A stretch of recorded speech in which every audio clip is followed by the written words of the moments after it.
अगर आप home loan लेने की प्लानिंग कर रहे हैं या फिर पहले से होम लोन भर रहे हैं तो एक छोटी सी गलती की वजह से आप बैंक को लाखों रुपए एक्स्ट्रा इंटरेस्ट दे सकते हैं। लेकिन अगर आप शुरुआत से ही कुछ स्मार्ट डिसीजंस लेते हैं तो या तो आपको कम इंटरेस्ट रेट मिल सकता है या फिर पूरे लोन के दौरान लाखों रुपए का इंटरेस्ट बचाया जा सकता है। तो आज के इस वीडियो में हम बात करेंगे 5 ऐसे टिप्स की जो आपके होम लोन के बोझ को काफी हद तक कम कर सकते हैं। सबसे पहले अपना क्रेडिट स्कोर सुधारिए। बैंक सबसे पहले एक चीज देखता है, आपका क्रेडिट स्कोर, यानी आपने पहले लिए गए लोन्स और क्रेडिट कार्ड्स का पेमेंट कितनी जिम्मेदारी से किया है। अगर आपका क्रेडिट स्कोर अच्छा है तो बैंक आपको कम इंटरेस्ट रेट ऑफर कर सकता है। जनरली 750 या उसके ऊपर का स्कोर अच्छा माना जाता है। क्रेडिट स्कोर इंप्रूव करने के लिए ईएमआई और क्रेडिट कार्ड बिल हमेशा टाइम पर भरिए। एक साथ बहुत सारे लोन या क्रेडिट कार्ड्स के लिए अप्लाई मत कीजिए और अपनी क्रेडिट लिमिट का बहुत ज़्यादा हिस्सा यूज़ करने से बचिए। एक अच्छा क्रेडिट स्कोर लोन अप्रूव करवाने के साथ साथ इंटरेस्ट भी कम करवा सकता है। दूसरा, लोन की टेन्योर यानी लोन चुकाने की अवधि को सोच समझकर चुनिए। अब मान लीजिए आप 50 लाख का होम लोन लेते हैं। अगर आप लंबी अवधि चुनेंगे तो ईएमआई ज़रूर कम होगी, लेकिन टोटल इंटरेस्ट काफ़ी ज़्यादा देना पड़ेगा। वहीं अगर आप थोड़ी छोटी टेन्योर यानी लोन चुकाने की अवधि थोड़ी छोटी वाली चूज़ करते हैं तो ईएमआई थोड़ी बढ़ सकती है, लेकिन पूरे लोन के दौरान लाखों रुपए का इंटरेस्ट बच सकता है। इसीलिए सिर्फ कम ईएमआई देखकर लोन मत लीजिए। अपनी इनकम और मंथली बजट के हिसाब से ऐसी टेन्योर चुनिए जिससे ईएमआई भी मैनेजेबल रहे और इंटरेस्ट भी कम से कम देना पड़े। तीसरा, ज़्यादा डाउन पेमेंट करने की कोशिश कीजिए। डाउन पेमेंट यानी घर खरीदते वक्त जो पैसे आप अपनी जेब से देते हैं, बाकी का पैसा बैंक होम लोन के रूप में देता है। जितनी ज़्यादा डाउन पेमेंट उतना कम लोन, और जितना कम लोन उतना ही कम इंटरेस्ट।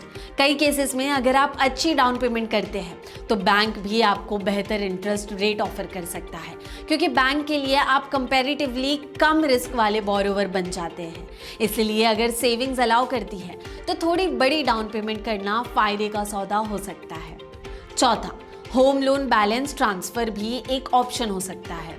अगर आप पहले से होम लोन भर रहे हैं और किसी दूसरे बैंक में उससे कम इंटरेस्ट रेट मिल रहा है तो आप होम लोन बैलेंस ट्रांसफ़र के बारे में भी सोच सकते हैं, यानी आपका बाकी बचा हुआ लोन एक दूसरा बैंक अपने पास ट्रांसफ़र कर लेता है।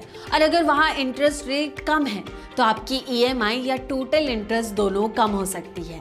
लेकिन बैलेंस ट्रांसफ़र करने से पहले प्रोसेसिंग फीस, फोरक्लोजर चार्जेस और बाकी खर्चों का हिसाब ज़रूर लगा लीजिए।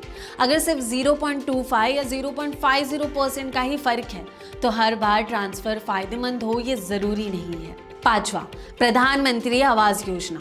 अगर आप पहली बार घर खरीद रहे हैं तो ये पॉइंट आपके बहुत काम की हो सकती है। सरकार की प्रधानमंत्री आवास योजना या पीएमएवाई के तहत एलिजिबल बायर्स को होम लोन पर इंटरेस्ट सब्सिडी का बेनिफिट मिल सकता है, लेकिन ये सब्सिडी हर किसी को नहीं मिलती।